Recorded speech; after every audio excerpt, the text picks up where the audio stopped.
A ver, si pensamos en la era isabelina, seguro se nos vienen a la mente imágenes muy específicas. El poderío de Inglaterra en los mares, la poesía increíble de Shakespeare, una reina superpoderosa en el trono, vaya, la imagen de una auténtica edad de oro. Pero, ¿de verdad fue tan dorada? Vamos a meternos de lleno en esta época tan fascinante para ver qué hay de cierto. Miren, para entender bien la era isabelina, hay que verla como una moneda, con sus dos caras. Por un lado, claro, está la leyenda, ese florecimiento cultural increíble y las victorias que forjaron a una nación. Pero la realidad para la gran mayoría de la gente era mucho más dura. Hablamos de una vida marcada por la enfermedad, la pobreza, la violencia y un miedo constante. Y es justo ahí, en esa tensión, en esa contradicción, donde vamos a explorar. Y bueno, todo esto empieza con la mujer que le dio su nombre a la época, la reina Isabel I. Pero ojo, su llegada al trono no significó el inicio de una era dorada, para nada. Lo que ella heredó fue un caos, pero un caos absoluto. Ok, vamos a dibujar el panorama que ella se encontró en 1558. Para empezar, muchos católicos no la consideraban la reina legítima. Además, el país estaba totalmente partido por la mitad por pleitos religiosos. Por si fuera poco, potencias como España y Francia estaban ahí, amenazando constantemente. Y la cereza del pastel, las finanzas del reino, o sea, el tesoro real, estaba prácticamente en ceros. De verdad, el reino estaba a nada de colapsar por completo. Entonces, ¿qué hizo? ¿Cuál fue su primera gran jugada? Pues, en lugar de ponerse de un lado o del otro, Isabel ideó lo que se conoce como el acuerdo religioso. Fue una especie de camino de en medio, una solución para calmar un poco a todos. Fundó la Iglesia de Inglaterra, sí, pero con reglas que intentaban no enojar ni a los protestantes ni a los católicos. Y esta decisión, tan inteligente, fue la que le dio la estabilidad que necesitaba para su larguísimo reinado. Una vez que consiguió calmar un poco las cosas en casa, Inglaterra empezó a mirar hacia afuera, más allá de sus costas. Ahora sí, vamos a ver cómo esta nación isleña de repente empezó a proyectar su poder por todos los océanos del mundo. Y los eventos se sucedieron uno tras otro, a un ritmo vertiginoso. Primero tenemos a Sir Francis Drake, que le da la vuelta al mundo y regresa con riquezas que nadie podía imaginar. Poco después llega el momento que definiría toda una era, la increíble derrota de la Armada Española. Y ya para cerrar el siglo, se funda la Compañía de las Indias Orientales, que sentó las bases de lo que sería un imperio comercial gigantesco. Y para que nos demos una idea de la magnitud del reto, 130 barcos. Estamos hablando de la superpotencia de la época, España, mandando una flota masiva para básicamente aplastar Inglaterra. Por eso, la victoria inglesa no fue solo militar, fue un golpe de propaganda brutal, que ayudó a crear el mito de que Isabel y su nación eran los elegidos por Dios. Pero la era isabelina no solo se recuerda por sus barcos y cañones, sino también, y muy importante, por sus palabras. El llamado poder blando de Inglaterra explotó de una manera que nadie había visto, sobre todo en un lugar, el teatro.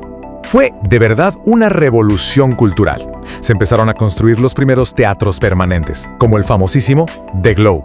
Pero lo más increíble es que el teatro no era solo para la gente rica. Ahí se mezclaban todos, ricos, pobres, nobles y plebeyos, para ver las obras de genios como Christopher Marlowe, Ben Jonson y, por supuesto, la máxima estrella de la época, William Shakespeare. Y solo para darnos una idea de la energía creativa que había en el aire, pensemos en una sola persona, Shakespeare. Él solito escribió 37 obras de teatro y 154 sonetos, obras tan profundas que, 400 años después, siguen siendo la base de la literatura en inglés. Su productividad era, en sí misma, un reflejo del dinamismo de su tiempo. Muy bien, ya vimos la gloria, la aventura, el arte, pero ahora vamos a quitar esa máscara dorada, porque la vida diaria para la mayoría de la gente era algo completamente diferente. A menudo muy extraña y casi siempre brutal. Y una de las formas más claras de ver esta desigualdad es en la comida.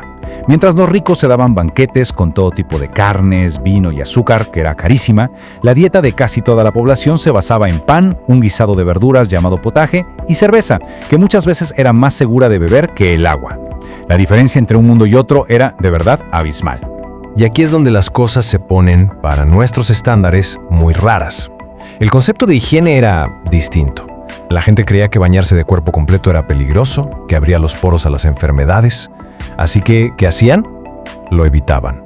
La solución para el mal olor era mucho perfume y cambiarse la ropa interior de lino.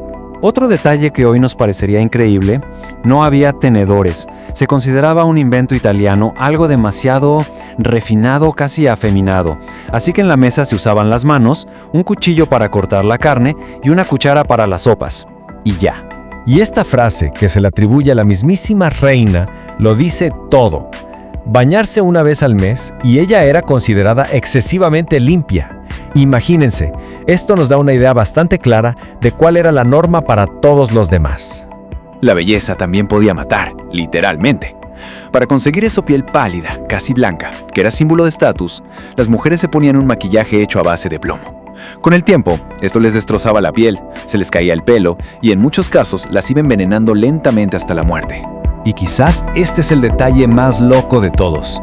Como el azúcar era un lujo extremo, tener los dientes negros y podridos por comerla era una señal de que tenías mucho dinero. Imagínense, incluso había gente que se pintaba los dientes de negro a propósito para aparentar una riqueza que no tenía. Bueno, entonces, ¿cómo juntamos estas dos versiones tan opuestas de la misma época? Es momento de ver el legado que nos dejó, que es tan complejo y lleno de contradicciones como la era misma. El legado es innegable, eso que ni qué. En lo cultural nos dejó a Shakespeare y las bases del inglés moderno.